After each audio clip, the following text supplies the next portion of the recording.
Let's face it, we're living in an age where distractions are everywhere. Our phones light up with every notification, our inboxes overflow, and social media is a never-ending scroll. But what if the secret to standing out, to doing meaningful work, isn't about doing more? It's about going deeper?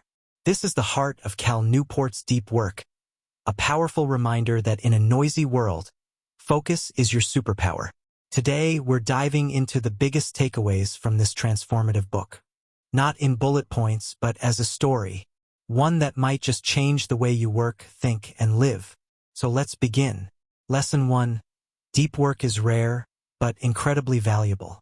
Deep work is the ability to sit with your thoughts, your craft, your creation without flinching, to dive into something challenging, meaningful, mentally demanding, and stay there, fully present, fully alive. But here's the truth most of us don't want to admit. This kind of focus, it's becoming painfully rare.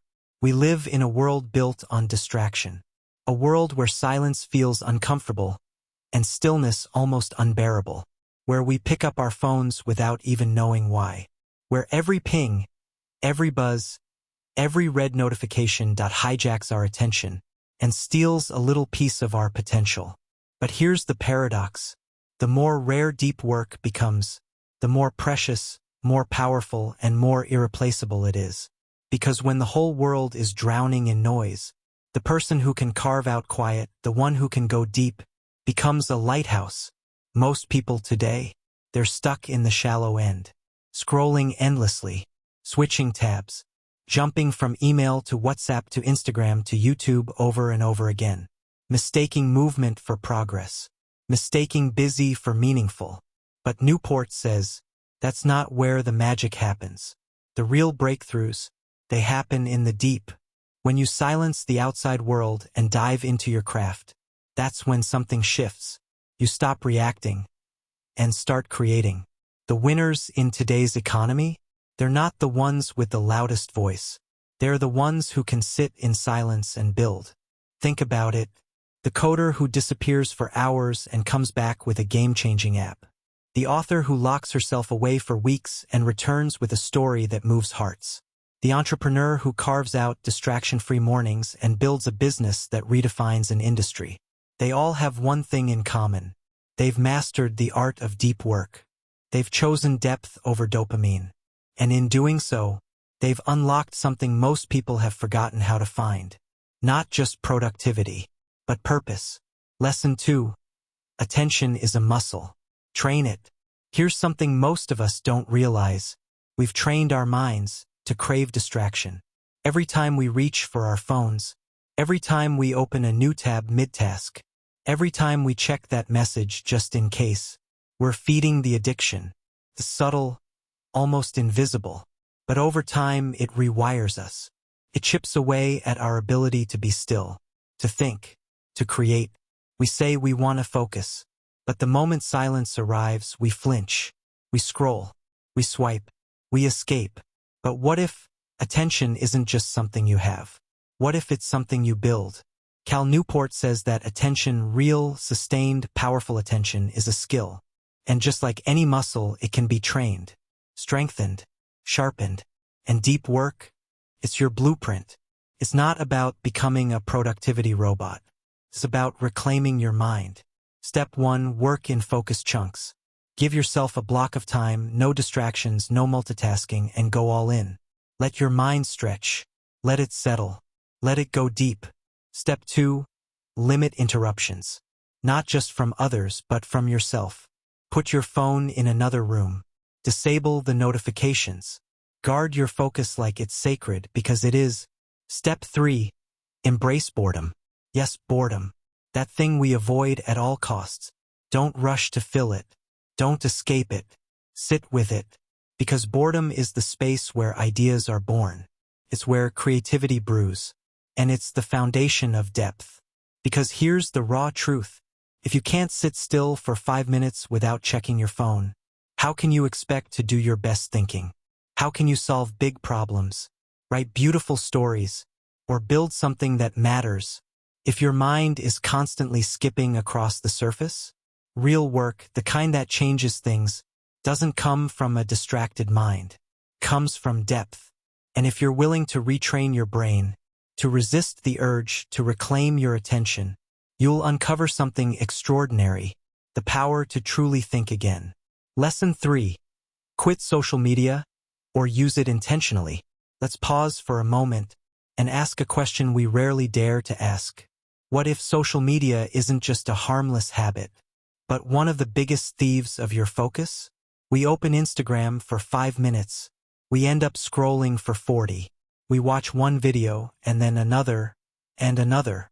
And by the end, we don't even remember why we picked up the phone in the first place. We tell ourselves it's just a break. We call it staying connected. But behind the scenes, something far deeper is happening. These platforms, they're not neutral. They're engineered to capture our attention, to keep us hooked, clicking, scrolling, craving more. And here's the scariest part. We don't even notice it happening. But Newport, he noticed. And he's not anti-technology. He's not telling you to go live in a cabin in the woods. No, he's pro-intention. He invites us to ask a question that can change everything. Is this platform serving me? Or am I serving it? Does it make your life better? Does it help you grow, learn, create? Or is it just noise, clutter, distraction in disguise? The solution isn't to delete everything. You don't have to renounce the digital world. But you do need to become selective, brutally intentional. Use tools only if they provide real, measurable benefit to your career, to your creativity, to your clarity. Because every minute you give away to a meaningless scroll is a minute you steal from your deepest work, your boldest ideas, your most meaningful life. So ask yourself, are you the user or the used? The choice is yours. Lesson 4. Structure equals freedom. When you hear the words deep work, what image comes to mind? Maybe a monk in a mountaintop monastery, a writer lost in thought in some remote cabin in the woods, cut off from the world, isolated for days. But here's the truth. Deep work isn't about disappearing.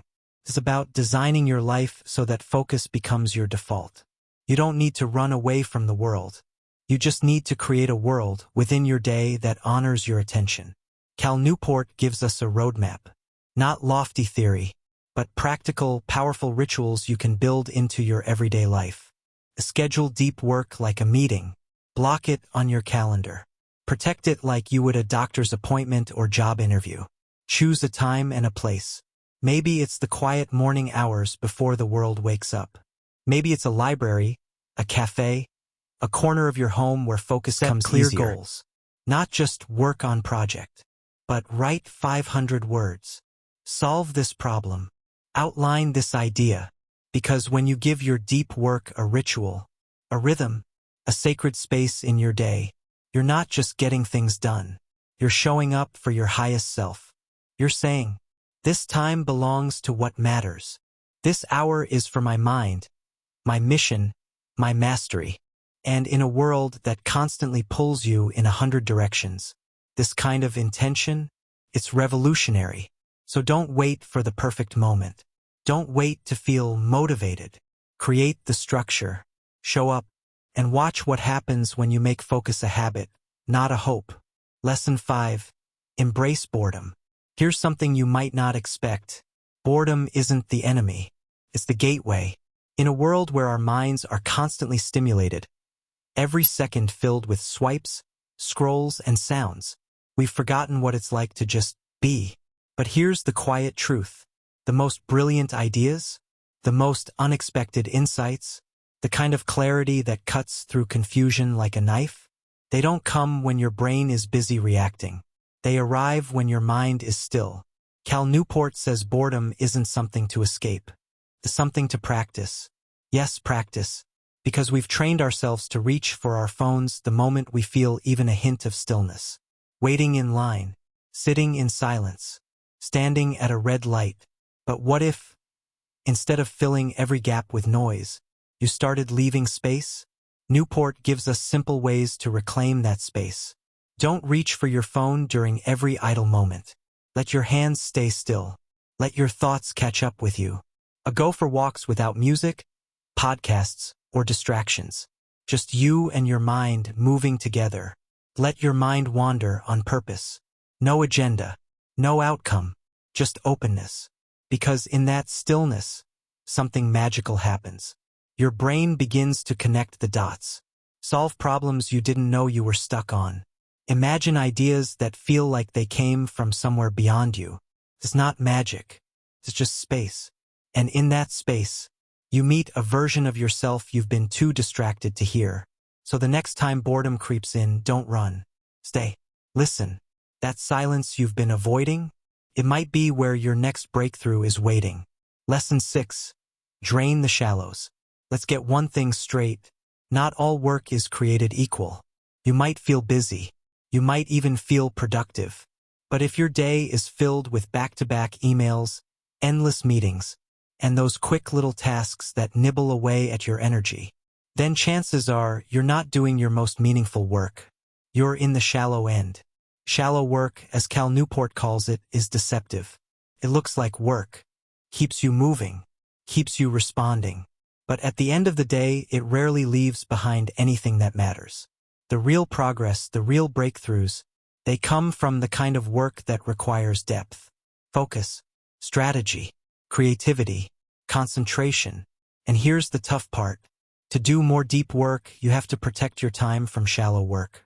That means learning the art of subtraction. Newport offers a powerful toolkit for this. Say no more often. Not out of rudeness, but out of respect. For your time, your focus, your potential. A batch low-value tasks. Don't scatter your day with them. Contain them. Control them. Set clear rules for email and availability. You don't owe the world instant access to your attention. Because here's something worth remembering. Every shallow yes is a deep no. Every time you say yes to another meeting that could have been an email, every time you agree to a task that distracts from your real goals, you're saying no to the work that could change your life. Deep work requires bold boundaries. It demands that you value your time enough to guard it like treasure. And once you do, you'll be amazed at how much of yourself returns. Your creativity, your clarity, your capacity to build something that lasts. In the world of deep work, intelligence isn't about knowing everything. It's about the ability to focus, to lock into a problem, a skill, a craft, and push your limits. This is how masterpieces are created. This is how careers are built. This is how you rise above the noise. So here's your invitation. Step away from the shallow end. Silence the noise. Build your rituals. Train your focus. And do the kind of work that matters. Because the world doesn't need more noise. It needs more depth. It needs you focused, clear, and fully present.